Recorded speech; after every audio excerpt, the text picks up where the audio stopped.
Okay, we call the Campaign Finance Ethics Commission to order for the County of Ventura. We're about 5 minutes late. I'll try not to be any further. The first item on the agenda is an agenda review to consider and approve by majority vote minor revisions or ratifying new items. Anything on that item at all? If not, we'll move on. Comments, commission member comments. Anybody have any comments?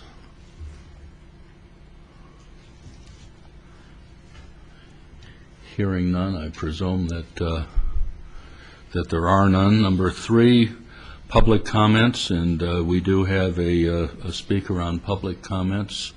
Anybody want to say anything before I call on Mr. Williams? Okay. Mr. Williams? Thank you, Your Honor. Your Honor, could I raise a point of order before my time begins? Certainly. Thank you, Your Honor. I reviewed a past agenda when this body was first created. And this body was instructed to become familiar with the Brown Act. So, okay, so you're with me? Sure. On what I'm saying? Okay. I hope we all are. Okay. Familiar with the Brown Act, I mean. Okay. My point of order is this, Your Honor. The Brown Act, also known as the Government Code, Section 54954.3A, if I could quote that to this board.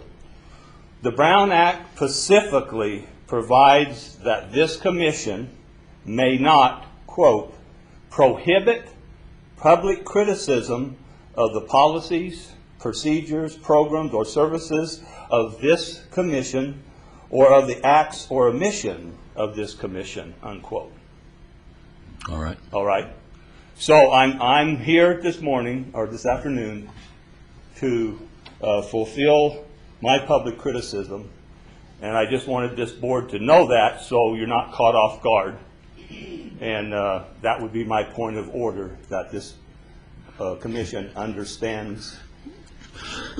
Your quoting is of the Brown Act is noted. Thank you. Thank you, Your Honor. You want to start your time now? If it pleases. Okay. You know the rules, obviously. I know the rules. Okay.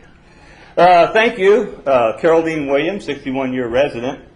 I discovered from my old homework when I was a lad of 13, an A, and it's on government.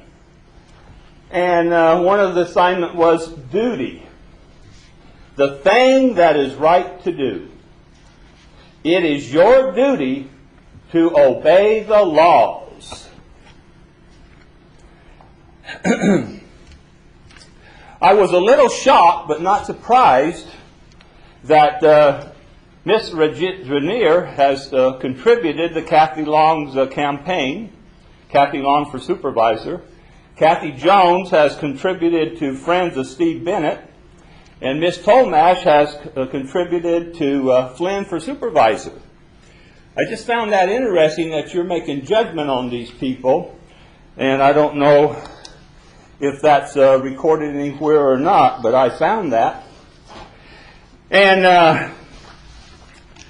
I appeared before the Board of Supervisors Tuesday reporting on this commission, and I interpreted a Latin phrase.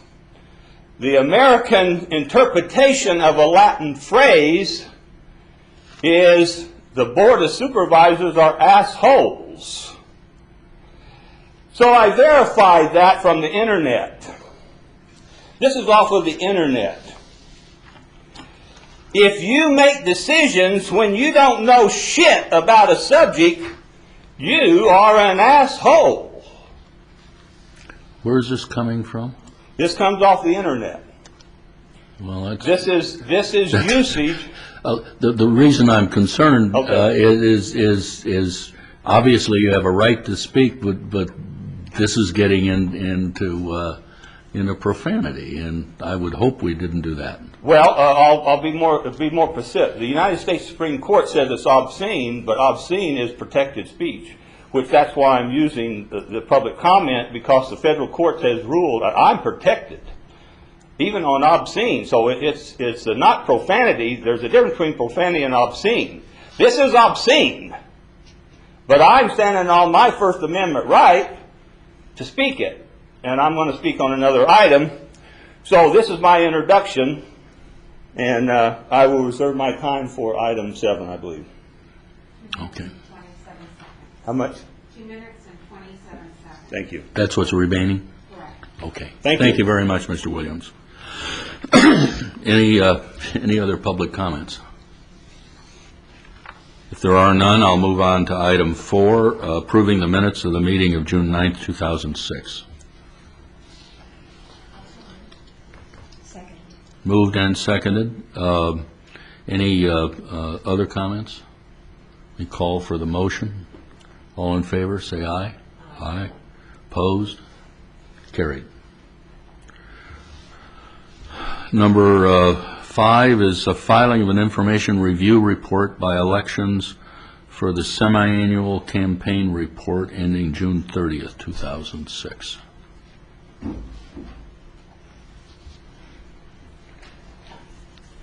Good afternoon, Commissioners. My name is Virginia Bloom from the Elections Division here with the county. The report for the semi-annual campaign, reports that were due to be filed on July 31st is as follows. First of all, the 2 runoff candidates, Peter Foy and Jim D'Antona, did file new voluntary expenditure limitation statements in the month of June after the June election, both agreeing to the limitation for the runoff election. So I'm noting for the record here that Mr. Foy is now agreeing to the limitations, and the 2 candidates that we do have on the November ballot from the county offices are both in agreement. Okay. That means that as of June, as soon as he filed, and I believe it was June 12th, he is allowed to accept contributions to the maximum of $600. So that's the difference for him there. The reporting period that was given to the Elections Division, filed on July 31st, it starts from May 21st through June 30th. That's the activity that occurred during that time frame. That's the report that we received. All the candidate committees, every single committee that belonged to a candidate did file online their required reports and did provide the originals to the Elections Division. There are no violations in that regard. The Elections Division received notification of several independent expenditure committees that came up during the month of May. At that time, each of those expenditure committees were notified of the campaign finance ordinance and the potential violation of the ordinance in that they exceeded contribution limitations. Each one of those committees was provided a copy of the ordinance, and I explained to them that because they were making independent expenditures on behalf of or in opposition to a candidate, that they were limited to that $600 threshold as well. Each one of the committees, we have a Republicans for Ethical Government, Ventura County Citizens for a Full-Time Supervisor, Ventura County Business Development PAC. Those were all the independent expenditure committees that did occur during that time frame. Each were notified of their potential violation, and on their report that they submitted on July 31st, it does clarify that the excess contributions were returned. They were all done within the timely 5-day manner that the ordinance does set out, and although not all of the committees filed online, they did file their reports with the Elections Division. Peter Foy was another committee that was notified of a potential violation 2 days, I believe, right before the election.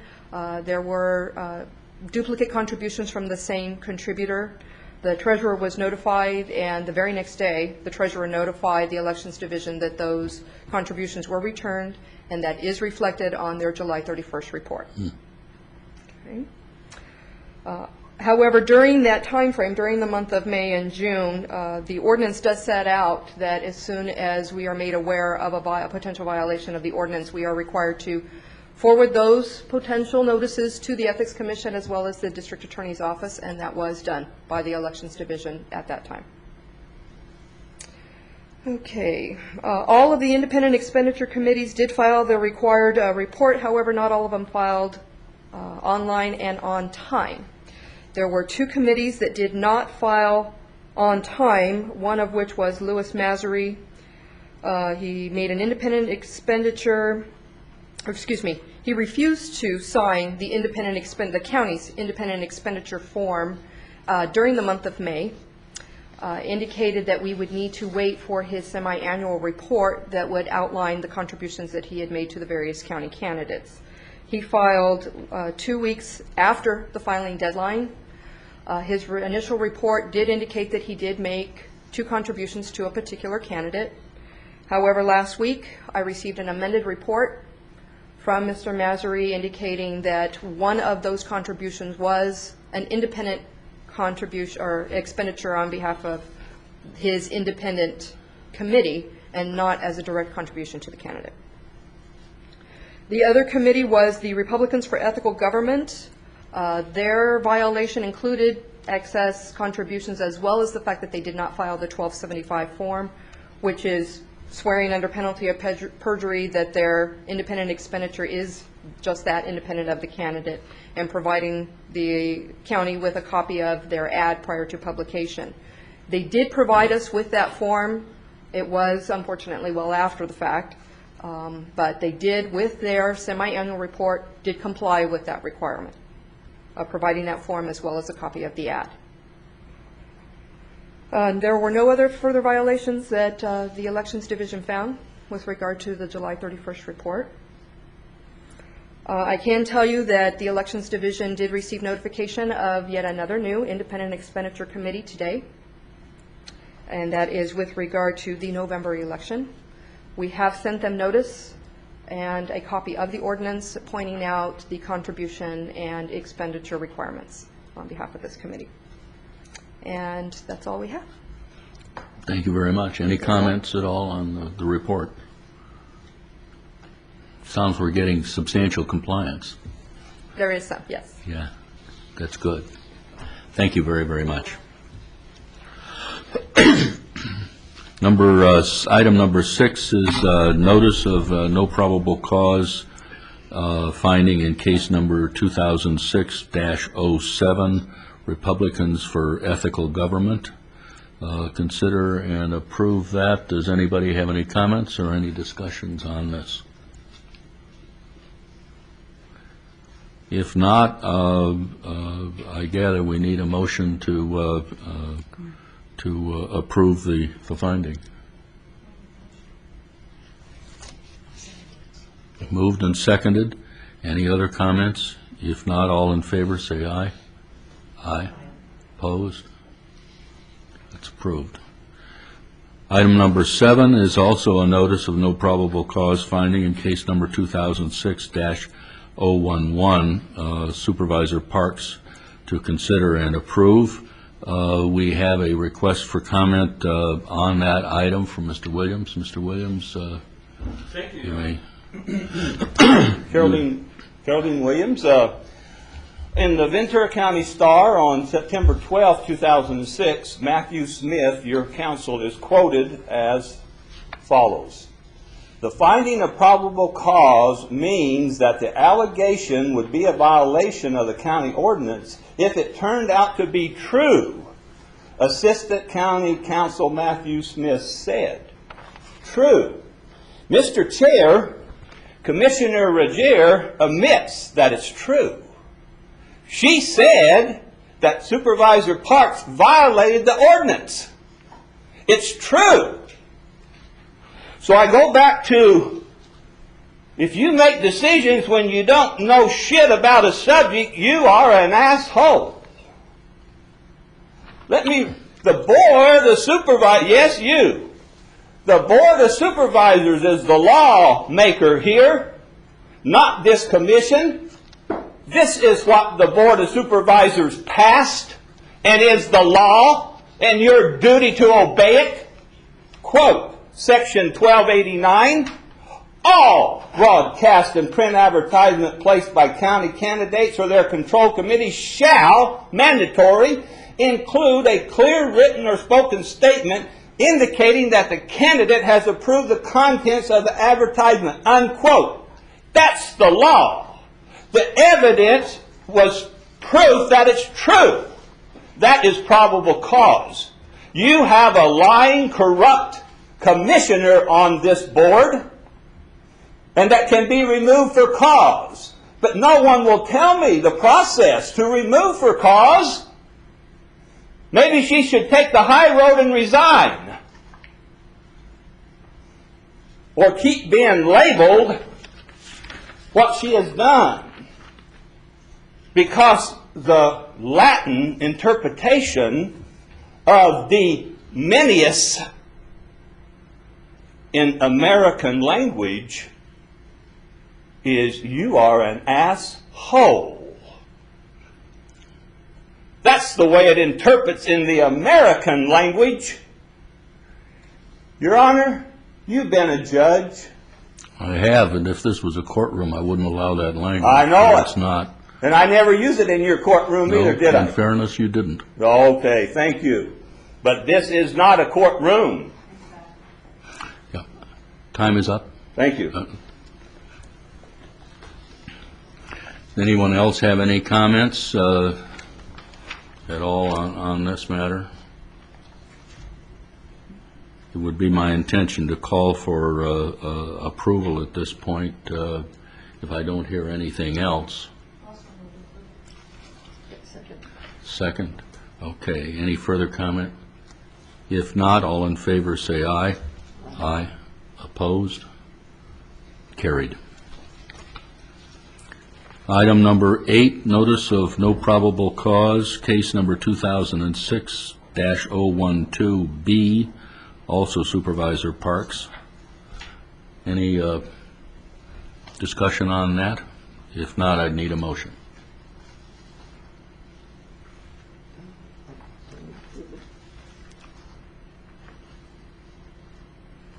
No second? Second. Okay. I didn't hear. No, it was approved.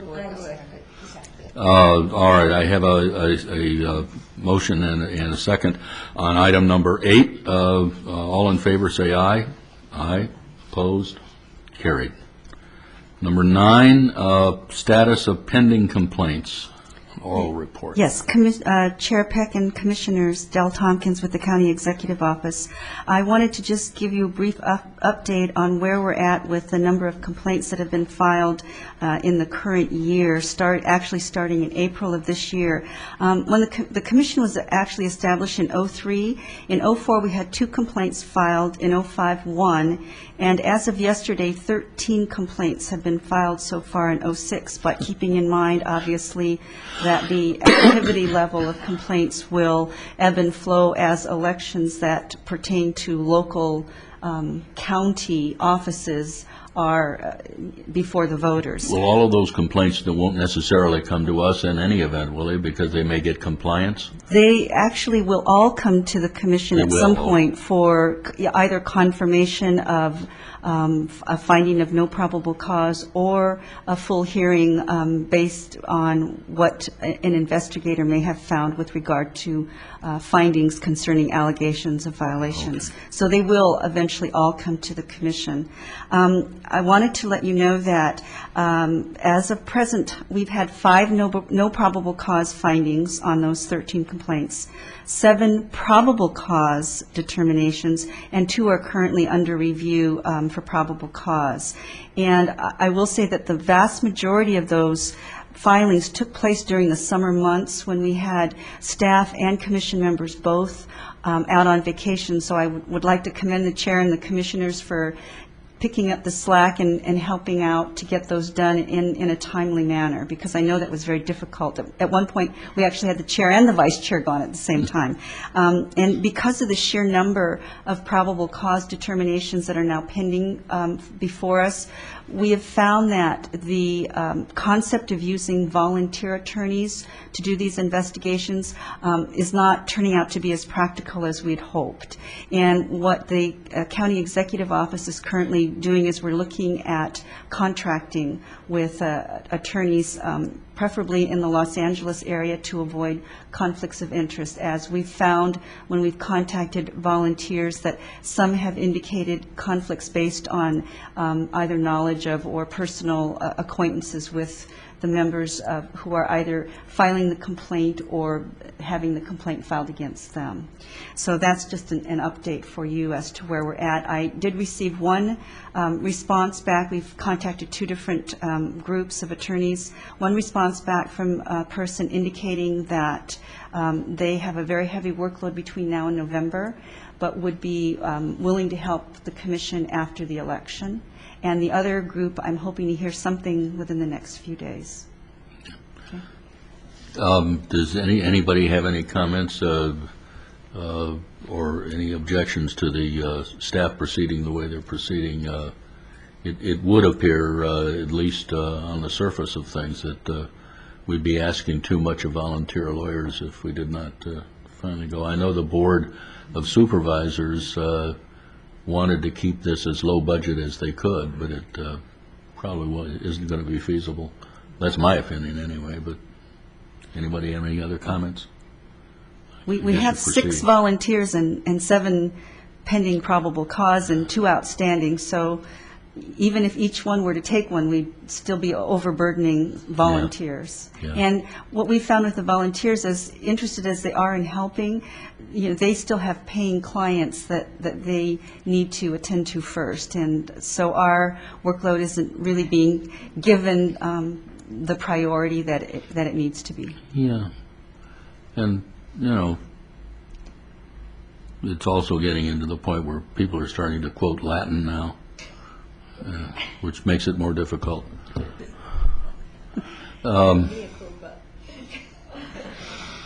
It's all right. Anything further on item 9? Item 10 is amendments to Section 1295G, Campaign Finance Reform Ordinance. Yes, Chair Peck and Commission members.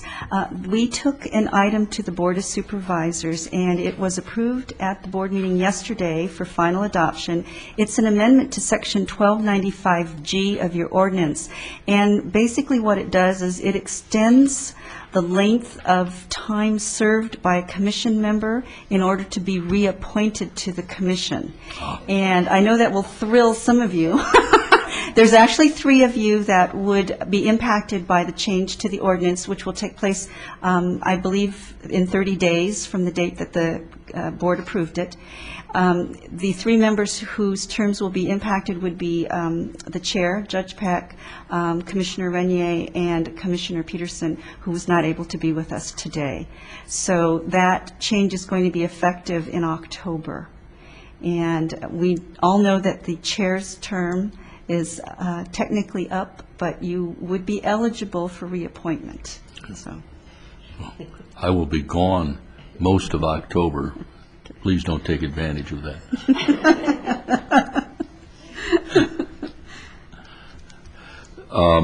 Anything further on the amendment to the ordinance?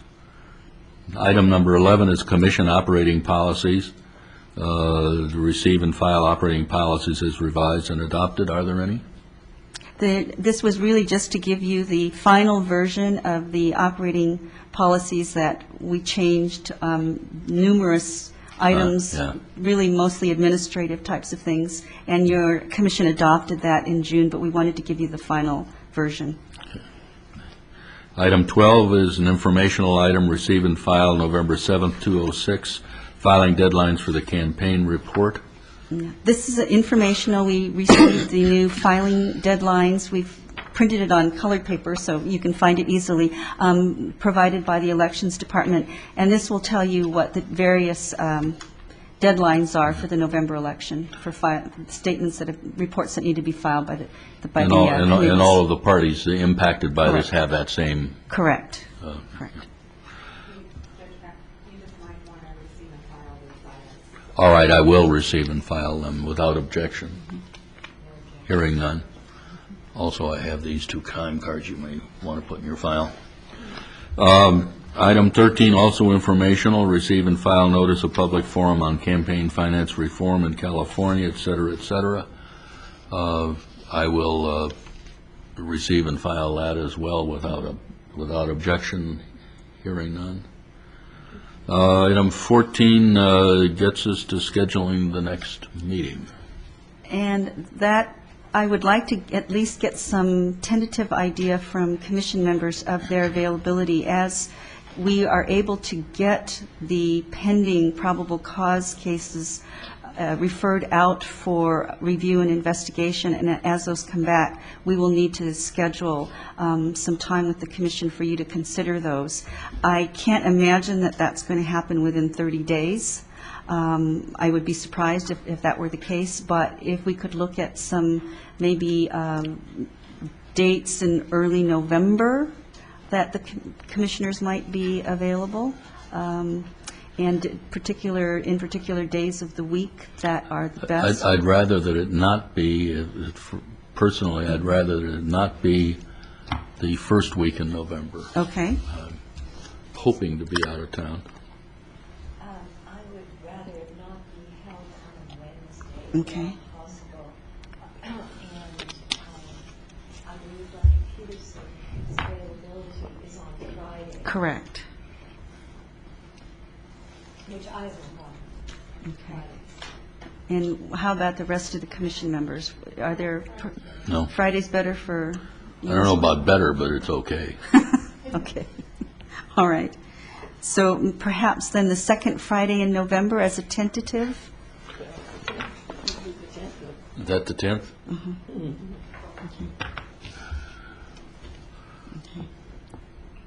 We'll make that a tentative date, depending on what we have ready for the commission to consider. Would this again be at 12:30 in the afternoon? If that's the best time for the commission members. Okay. November 10th, 12:30 it is. Okay. That's tentative, but And it'll that's a become tentative. final unless somebody calls and said, I can't do it that day. I think is the best way to do that. Right. And it's tentative based on what we have ready for the commission to consider also. All right. Anything else to come before the committee? Is anybody going to go to that thing that we're going to notice about, Which thing was that? it's a meeting in Los Angeles, it's not that town, no, it's I don't even know if I got that, but Oh, this is the last item that was on the agenda? The Voices of Reform Project, Campaign Finance Reform in California Forum? oh, that's the forum, item 13. Right, that was the last item on the agenda. And that's informational for the commission, or also to let you know that that was taking place, and if you were interested in attending or participating, certainly you're welcome to let us know, and we'll get you registered for I it. can't be there. I can't either, unfortunately.